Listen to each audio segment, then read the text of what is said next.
جو نشتر اثر کا واقعہ ہے وہ بڑا ہی افسوسناک واقعہ ہے اور میرے پاس آپ یقین کریں اس کے دفاع کے لیے کوئی الفاظ نہیں ہے.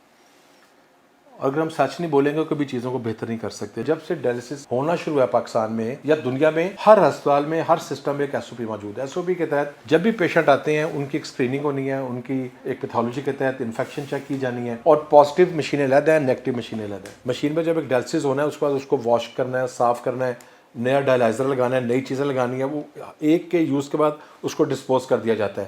تو مشین پہ اب ہر روز لوگ آ رہے ہیں. ہفتے میں کسی کے 2 یا 3 ڈائلسس ہیں تو وہ ہفتے میں 3 دفعہ آ رہا ہے.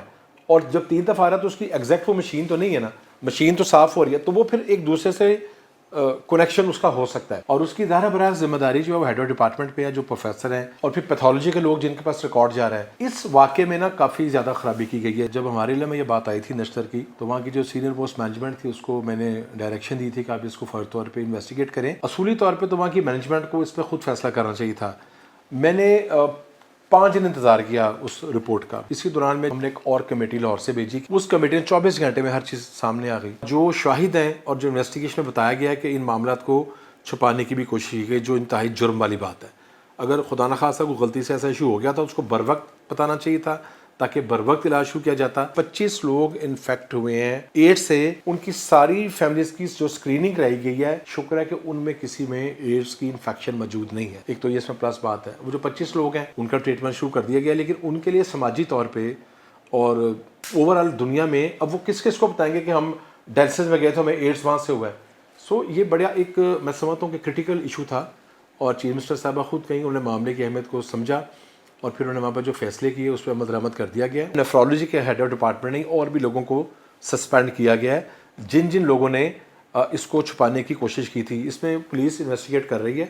وہ پرائیویٹ لیب جن میں رزلٹ کو فیبریکیٹ کیا گیا، ردبل کیا گیا، ان کے خلاف بھی کارروائی کی جا رہی ہے. اور اس کے بعد پھر پی ایم ڈی سی میں ان کی جو ڈگریز ہیں اس پہ پرسو کیا جائے گا. اب ایک تو وہ جو پیشنٹس ہیں جو لوگ ہمارے ادارے میں آ رہے تھے، ایک تو ظاہر ہے کہ ان کو اب میڈیسن اور ان کا ٹریٹمنٹ ہم نے شروع کر دیا ہے. اللہ تعالیٰ ان کو صحت سلامتی دے.